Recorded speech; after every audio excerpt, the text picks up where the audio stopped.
there's a flow of students all year round.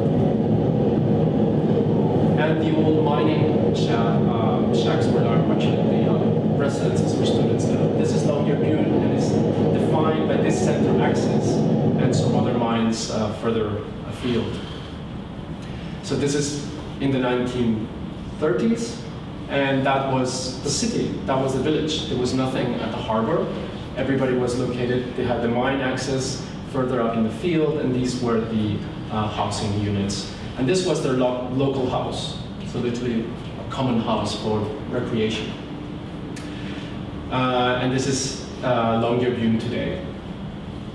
So when we engage with the students, again, it's a field work. We literally generate these devices. With Lund, they don't create a shelter, they create a surveying device, an engine to chart different aspects of the landscapes we move into.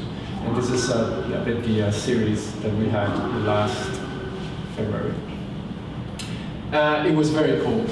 Aluminium snaps, all plastic literally is brittle like candy. Anything that is artificial fur also breaks.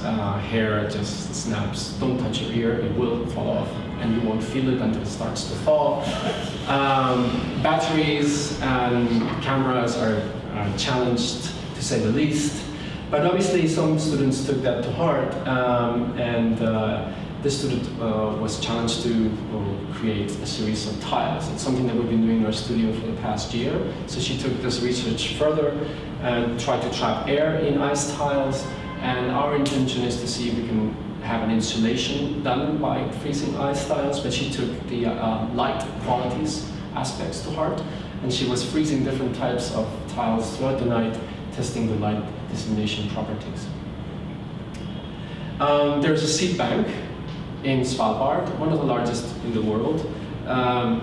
Very strange, it is carved into a granite mountain, and it has taken about 8 to 10 years to actually finish this project. Once you're inside, it's cooling systems. And this links to another project that we've done in our studio, trying to challenge that concept. We thought it was very strange that in such a context you have a series of backups. So all these 4 cooling systems are actually doing the same thing. So if one fails, there's another one that will kick in and so forth to maintain these seeds at a constant temperature. And then literally they're just stored. They receive them from all over the world, and it's just our largest seed vault right now. These are powerhouses. They burn coal. So about 20% of the coal that they extract is used locally. It's not the most environmental of towns, but compared to Barentsburg, which is a Russian community with a Russian mine that's been there for about 60 years now, with only about 300 workers. All their coal is only for self-preservation. And obviously these are very heavily subsidized communities, both from Norway and from Russia. It's a Russian enclave. They have no currency. Your card is your currency. You pay with a very special kind of currency in card that they've given. And it's a pocket of time. They still have statues of Lenin in the main plaza. That's another lecture. But just to say that that community also just survives with the coal that they're extracting. And this is the coal mine that we have, or the power plant at Longyearbyen. So we have another student who was very interested in heat and heat dissipation. And we were luckily funded by Fleur, who gave us this huge camera that could chart infrared. And she was starting to see the differences of heat loss in many of the buildings. Here we have a temperature of -25, and the hottest is about -10. That means there's about 10 to 15 degrees of heat loss. And this was a normal case scenario. So she tapped into these heat losses and had a small kind of garden. She was growing cress in this small box, a small greenhouse. And she was able literally to reach 4 degrees, -4 degrees, and grow cress, which can grow about -7. So she was extracting this heat and capitalizing. She later developed a project, a building that was kind of tapping onto all these heat losses. This student was fascinated into how puppies, these Arctic puppies, flowers bloom and have to seed and dissipate their seeds all in the space of 15 days before the sun starts to kind of let them down again. And they're not red poppies, they're almost white, translucent, with a hard black core to absorb as much light as possible. So he tried to by recreating, it was actually an exercise of biomimicry, how to engage with these different positionings and different materials. And he had this series of thermometers, which are outdoor and indoor thermometers, trying to recreate and elevate the temperature of his kind of replications of flowers, in essence.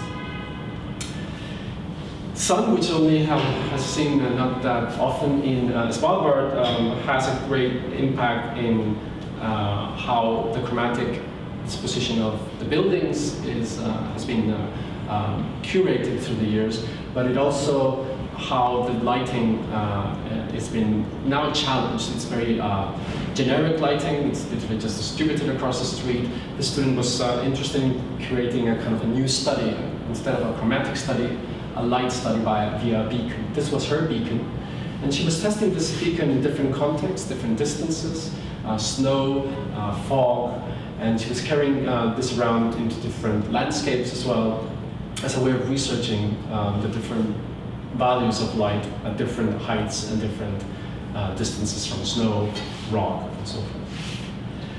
But it's also the explosion of sun that impacts on the northern lights. And it is literally the ionizing of the eruption of the sun that hits the Earth and literally just gravitates to the North and South Pole. If you ever get to see the northern lights, it's interesting to recall that the same effect is happening in the South at the same time. So it's literally a mirrored effect. To study this effect in the Northern Hemisphere, we have ASCAT, perhaps the largest radar system that studies this. There are huge dishes, one which is adjustable, the other one which is static.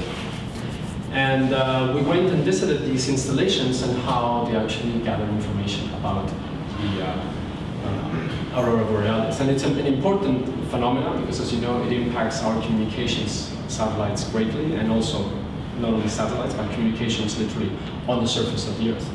And the way to do this is by shooting these streams of sound up into the ionosphere and getting a feedback of the temperature that they record throughout the year. Now, I thought very naively that this was all a very digital process, but apparently it's not. They're using these old discarded television transmitters from Norway that generate a signal. And this signal becomes a physical signal, a sound signal that is then carried by what seems to be an air duct just above. But it's not. It is a frame, a square section, aluminum tube that has the precise dimensions to carry the frequency that they want to regulate. So sound is actually carried through this tube outdoors and into the belly of the dish. Can you hear the pulse? And this was very new for me. I thought this was literally all very digital, some kind of cable that would disseminate some type of signal. This was very interesting, and also some of the students took it to heart. This student was created literally his own spectrometer to chart the impact of the Aurora Borealis that we were seeing in Svalbard. And literally, a very balanced magnet was able to chart how our magnetic field is shifted slightly when the Aurora Borealis is triggered. Yes. And these students used sound to shoot sound into snow to then reflect it and be picked up by the collector. And by charting the difference upon different types of snow, they were able to gather how dense that snow is, how much air was trapped, and therefore the insulating properties that snow had. So it was a solar system to actually decide what snow to pick up to insulate best with. Polar bears. The reason that you have 4 teachers at each corner of a playing field is because there's about 2,500 inhabitants in Longyearbyen, but about 3,500 polar bears. And unfortunately, more than once every year, there is a polar bear that ventures into town, and people do die every year or so. And the minute that you venture out of the town, you have to have a rifle.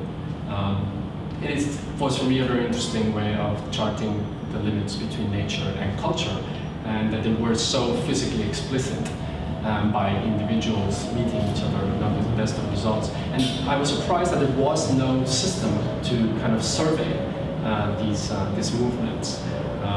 They're very well protected. You can't get close to them, and if you ever kill one, you better have a very good explanation. BBC photographer, I think it was, not more than 6 months ago, has been sued by Svalbard, the Norwegian government, not by shooting because of shooting one, but because he apparently got too close and disturbed a polar bear.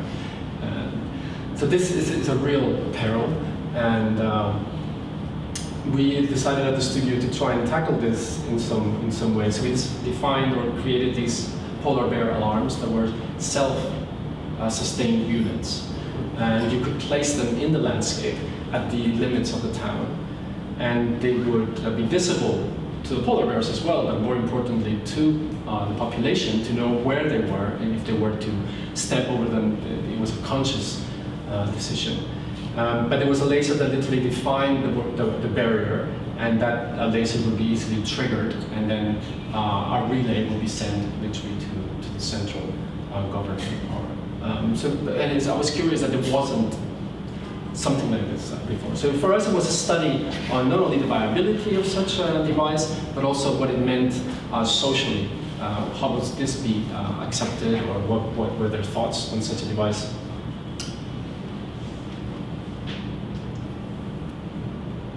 And this is our trip for today. We managed to just go to 3 different Arctic landscapes. This is a bit our motto in our studio, which I always like to end with. But I think I also like to end with a small trailer that we have of the students. It's the field trip to Iceland.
questions now, if anyone has any. And feel free to help yourself to another glass of wine too.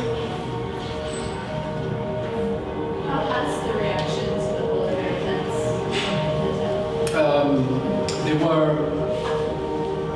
they went from why haven't we thought of this before to that would be too expensive. So it actually took the whole spectrum.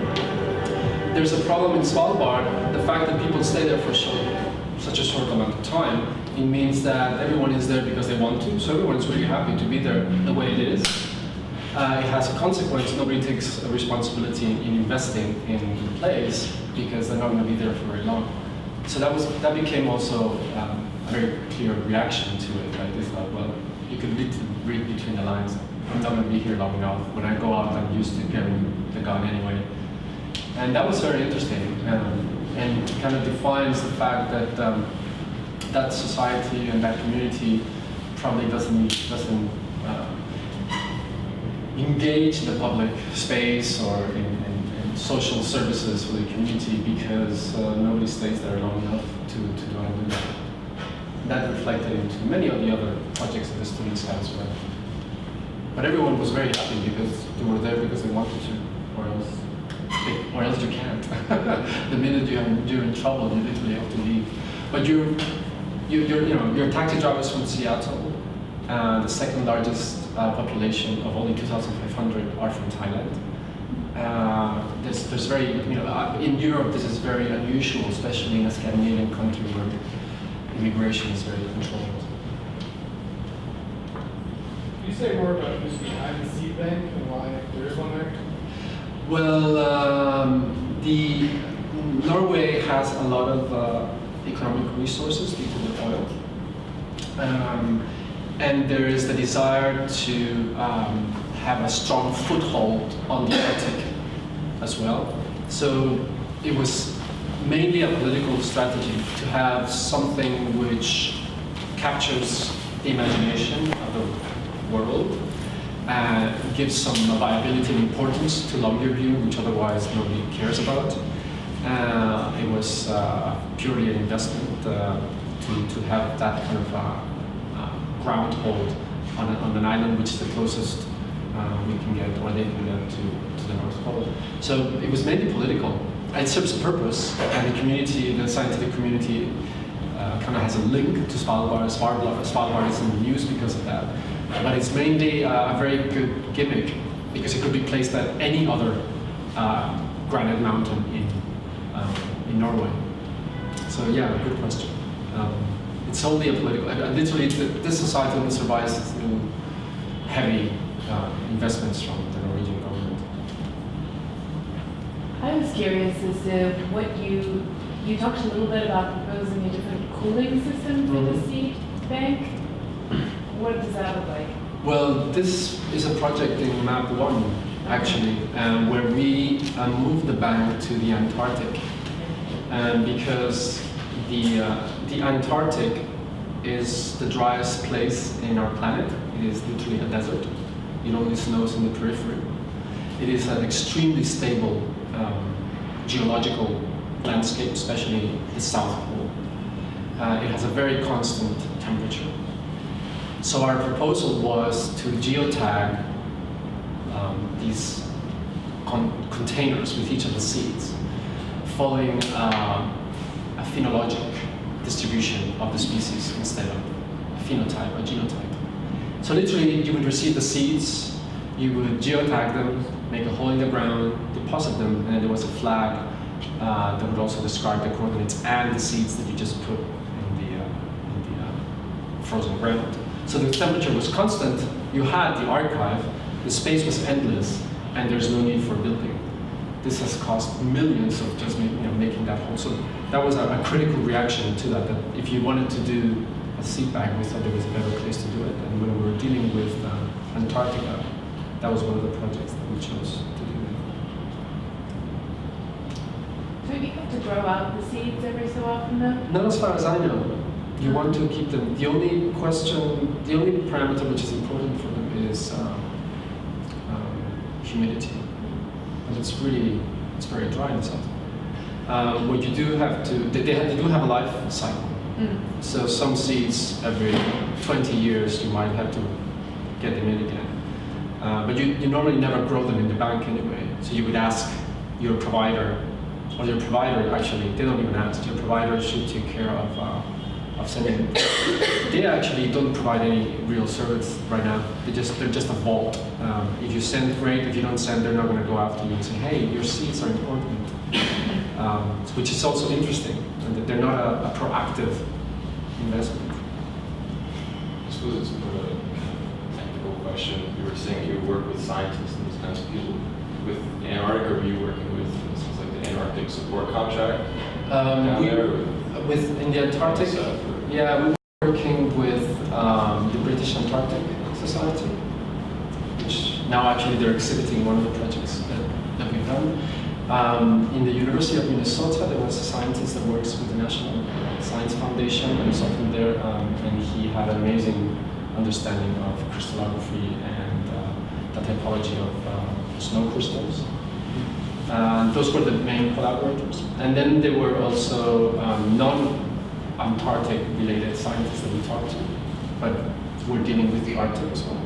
And they were both in Belgium and in Denmark.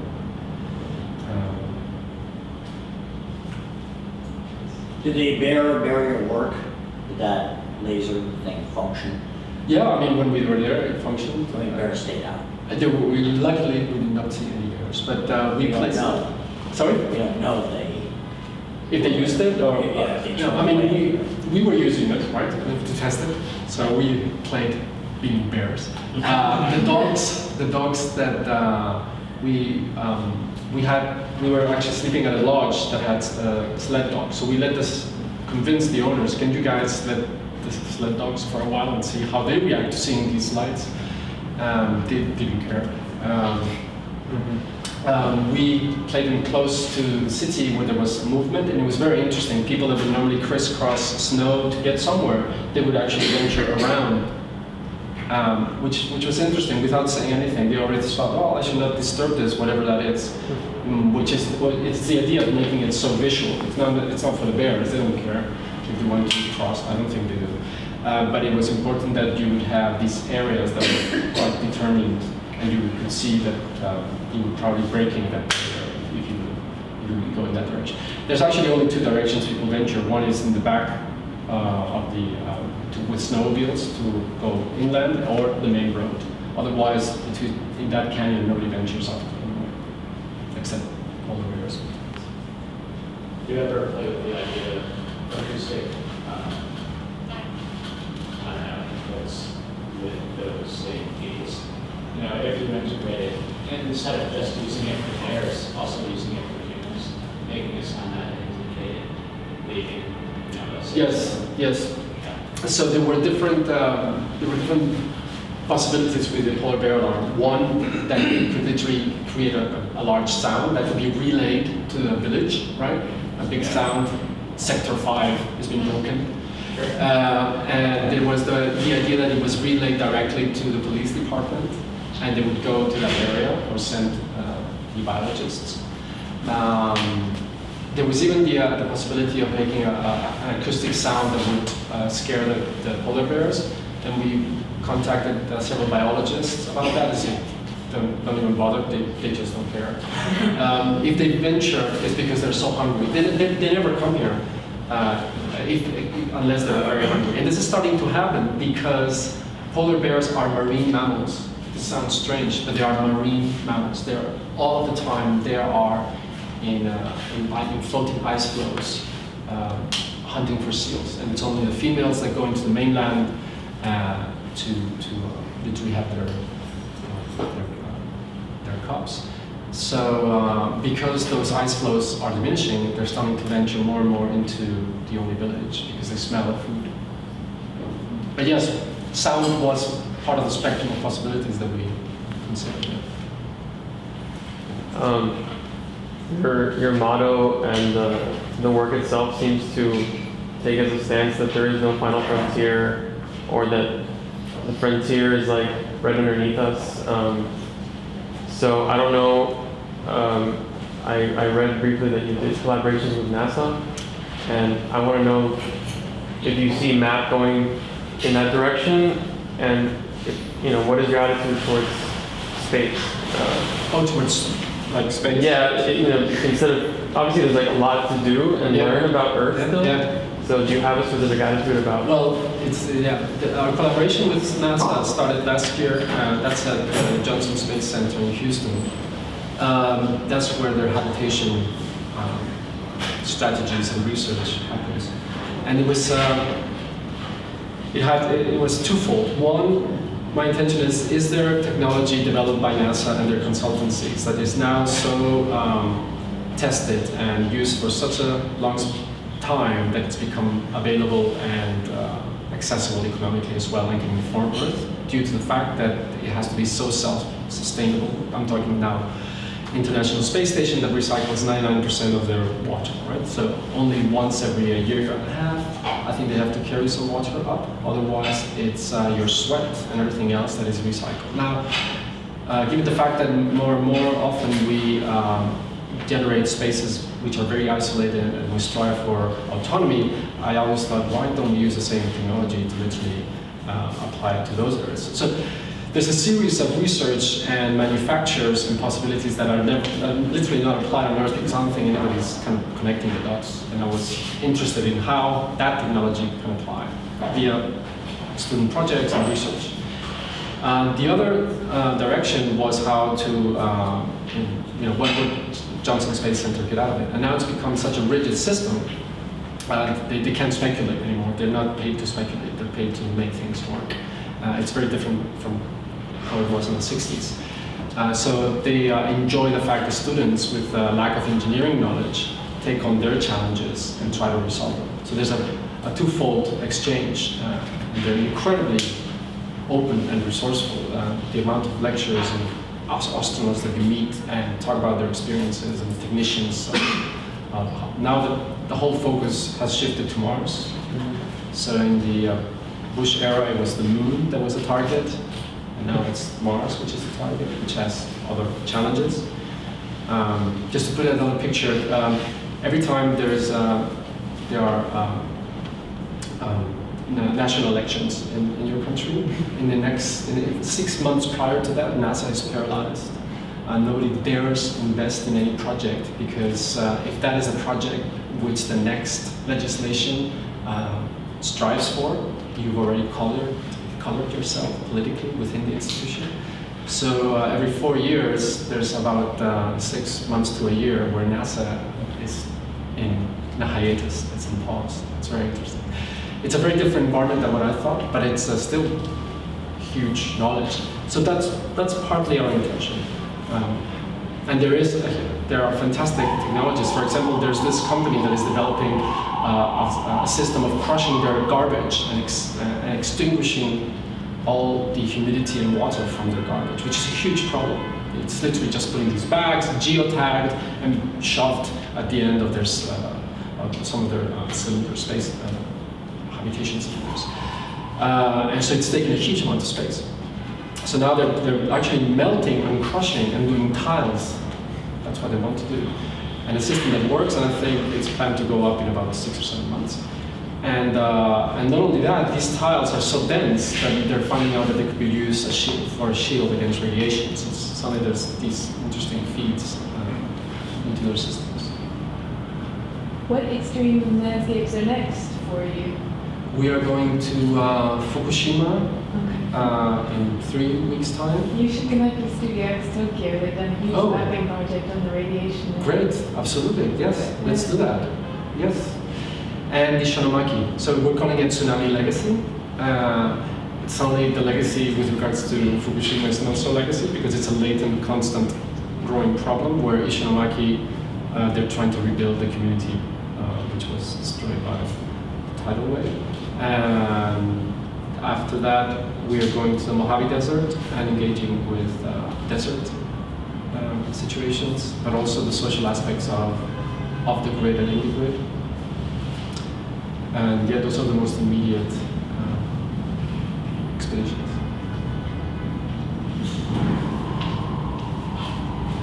Well, I think we should probably just start drinking and talking casually. we should always start drinking, but, and then just talking casually. But first of all, let's thank David for an No, amazing thank you. work.